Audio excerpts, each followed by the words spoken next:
श्री कृष्ण। दशम स्कंद 42वां अध्याय। श्री सुखदेव जी कहते हैं, परीक्षित, इसके बाद भगवान श्री कृष्ण जब अपनी मंडली के साथ राजमार्ग से आगे बढ़े तब उन्होंने एक युवती स्त्री को देखा। उसका मुंह तो सुंदर था, परंतु वह शरीर से कुबड़ी थी। इसी से उसका नाम पड़ गया था कुब्जा। वे अपने हाथ में चंदन का पात्र लिए हुए जा रही थी। भगवान श्री कृष्ण प्रेम रस का दान करने वाले हैं। उन्होंने कुब्जा पर कृपा करने के लिए हंसते हुए उससे पूछा, सुंदरी, तुम कौन हो? यह चंदन किसके लिए ले जा रही हो? कल्याणी, हमें सब बात सच सच बतला दो। यह उत्तम चंदन, यह अंगराग हमें भी दो। इस दान से शीघ्र ही तुम्हारा परम कल्याण होगा। उपटन आदि लगाने वाली सरंध्री कुब्जा ने कहा, परम सुंदर, मैं कंस की प्रिय दासी हूँ। महाराज मुझे बहुत मानते हैं। मेरा नाम त्रिवक्रा कुब्जा है। मैं उनके यहाँ चंदन अंगराग लगाने का काम करती हूँ। मेरे द्वारा तैयार किए हुए चंदन और अंगराग भोजराज कंस को बहुत भाते हैं, परंतु आप दोनों से बढ़कर उसका और कोई उत्तम पात्र नहीं है। भगवान के सौंदर्य, सुकुमारता, रसिकता, मंदहास्य, प्रेमालाप और चारु चितवन से कुब्जा का मन हाथ से निकल गया। उसने भगवान पर अपना हृदय न्यौछावर कर दिया। उसने दोनों भाइयों को वह सुंदर और गाढ़ा अंगराग दे दिया। तब भगवान श्री कृष्ण ने अपने सांवले शरीर पर पीले रंग का और बलराम जी ने अपने गोरे शरीर पर लाल रंग का अंगराग लगाया तथा नाभि से ऊपर के भाग में अनुरंजित होकर वे अत्यंत सुशोभित हुए। भगवान श्री कृष्ण उस कुब्जा पर बहुत प्रसन्न हुए। उन्होंने अपने दर्शन का प्रत्यक्ष फल दिखलाने के लिए 3 जगह से टेढ़ी किंतु सुंदर मुख वाली कुब्जा को सीधी करने का विचार किया। भगवान ने अपने चरणों से कुब्जा के पैर के दोनों पंजे दबा लिए और हाथ ऊंचा करके 2 उंगलियां उसकी ठोड़ी में लगाई तथा उसके शरीर को तनिक उचका दिया। उचकाते ही उसके सारे अंग सीधे और समान हो गए। प्रेम और मुक्ति के दाता भगवान के स्पर्श से वे तत्काल विशाल नितंब तथा 3 पयोधरों से युक्त एक उत्तम युवती बन गई। उसी क्षण कुब्जा रूप, गुण और उदारता से संपन्न हो गई। उसके मन में भगवान के मिलन की कामना जाग उठी। उसने उनके दुपट्टे का छोर पकड़कर मुस्कुराते हुए कहा, वीर शिरोमणे, आइए घर चलें। अब मैं आपको यहाँ नहीं छोड़ सकती, क्योंकि आपने मेरे चित्त को मथ डाला है। पुरुषोत्तम, मुझ दासी पर प्रसन्न होइए। जब बलराम जी के सामने ही कुब्जा ने इस प्रकार प्रार्थना की, तब भगवान श्री कृष्ण ने अपने साथी ग्वाल वालों के मुंह की ओर देखकर हंसते हुए उससे कहा, सुंदरी, तुम्हारा घर संसारी लोगों के लिए अपनी मानसिक व्याधि मिटाने का साधन है। मैं अपना कार्य पूरा करके अवश्य वहाँ आऊँगा। हमारे जैसे बेघर के बटोइयों को तुम्हारा ही तो आसरा है। इस प्रकार मीठी मीठी बातें करके भगवान श्री कृष्ण ने उसे विदा कर दिया। जब वे व्यापारियों के बाजार में पहुंचे तब उन व्यापारियों ने उनका तथा बलराम जी का पान, फूलों के हार, चंदन और तरह तरह की भेंट उपहारों से पूजन किया। उनके दर्शन मात्र से स्त्रियों के हृदय में प्रेम का आवेग, मिलन की आकांक्षा जग उठती थी। यहाँ तक कि उन्हें अपने शरीर की भी सुध न रहती। उनके वस्त्र, जूड़े और कंगन ढीले पड़ जाते थे तथा वे चित्रलिखित मूर्तियों के समान ज्यों की त्यों खड़ी रह जाती थीं। इसके बाद भगवान श्री कृष्ण पूर्ववासियों से धनुष यज्ञ का स्थान पूछते हुए रंगशाला में पहुंचे और वहां उन्होंने इंद्रधनुष के समान एक अद्भुत धनुष देखा। उस धनुष में बहुत सा धन लगाया गया था। अनेक बहुमूल्य अलंकारों से उसे सजाया गया था। उसकी खूब पूजा की गई थी और बहुत से सैनिक उसकी रक्षा कर रहे थे। भगवान श्री कृष्ण ने रक्षकों के रोकने पर भी उस धनुष को बलात् उठा लिया।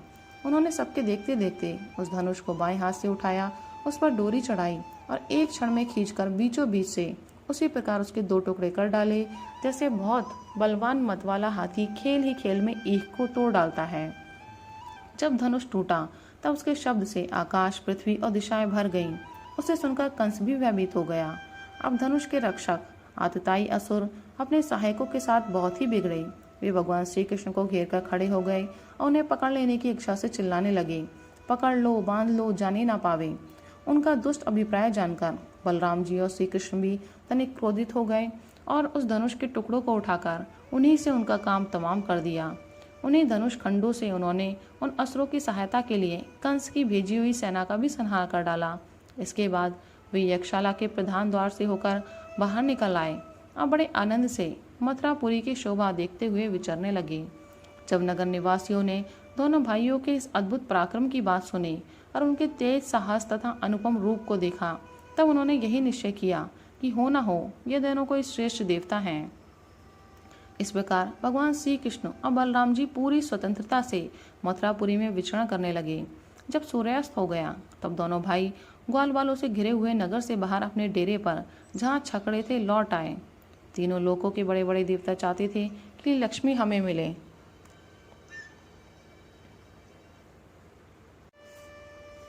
परंतु उन्होंने सबका परित्याग कर दिया और ना चाहने वाले भगवान का वरण किया। उन्हीं को सदा के लिए अपना निवास स्थान बना लिया।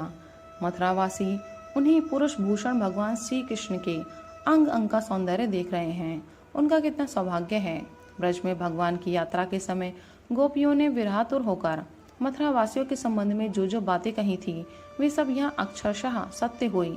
सचमुच वे परमानंद में मग्न हो गए। फिर हाथ पैर धोकर श्री कृष्ण और बलराम जी ने दूध में बने हुए खीर आदि पदार्थों का भोजन किया और कंस आगे क्या करना चाहता है इस बात का पता लगाकर उस रात को वहीं आराम से सो गए। जब कंस ने सुना कि श्री कृष्ण और बलराम ने धनुष तोड़ डाला, रक्षकों तथा उसकी सहायता के लिए भेजी हुई सेना का भी संहार कर डाला और यह सब उनके लिए केवल एक खिलवाड़ ही था, इसके लिए उन्हें कोई श्रम या कठिनाई नहीं उठानी पड़ी, तब वह बहुत ही डर गया। उस दुर्बुद्धि को बहुत देर तक नींद न आई। उसे जागृत अवस्था में तथा स्वप्न में भी बहुत से ऐसे अपशगुन हुए जो उसकी मृत्यु के सूचक थे। जागृत अवस्था में उसने देखा कि जल या दर्पण में शरीर की परछाई तो पड़ती है, परंतु सिर नहीं दिखाई देता। अंगुली आदि की आड़ न होने पर भी चंद्रमा, तारे और दीपक आदि की ज्योतियां उसे दो दो दिखाई पड़ती हैं। छाया में छेद दिखाई पड़ता है और कानों में उंगली डालकर सुनने पर भी प्राणों का घूं घूं शब्द नहीं सुनाई पड़ता। वृक्ष सुनहले प्रतीत होते हैं और बालू या कीचड़ में अपने पैरों के चिन्ह नहीं दिख पड़ते। कंस ने स्वप्नावस्था में देखा कि वह प्रेतों के गले लग रहा है, गधे पर चढ़कर चलता है और विष खा रहा है। उसका सारा शरीर तेल से तर है, गले में अड़हुल की माला है और नग्न होकर कहीं जा रहा है। स्वप्न और जागृत अवस्था में उसने इसी प्रकार के और भी बहुत से अपशगुन देखे।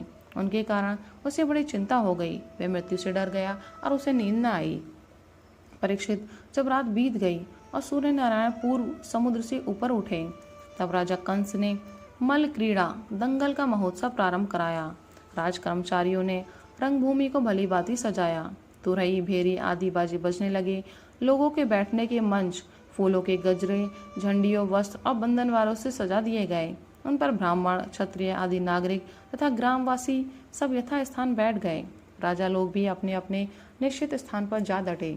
राजा कंस अपने मंत्रियों के साथ मंडलेश्वरों के बीच में सबसे श्रेष्ठ राज सिंहासन पर जा बैठा।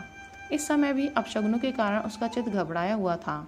तब पहलवानों के ताल ठोकने के साथ ही बाजे बजने लगे और गर्वीले पहलवान खूब सज धज कर अपने अपने उस्तादों के साथ अखाड़े में आ उतरे। चारूढ़, मुष्टिक, कूट, शल और तोशल आदि प्रधान प्रधान पहलवान बाजों की सुमधुर ध्वनि से उत्साहित होकर अखाड़े में आकर बैठ गए। इसी समय भोजराज कंस ने नंद आदि गोपों को बुलवाया। उन लोगों ने आकर उसे तरह तरह की भेंटें दी और फिर जाकर वे एक मंच पर बैठ गए। राधे राधे, हरि बोल।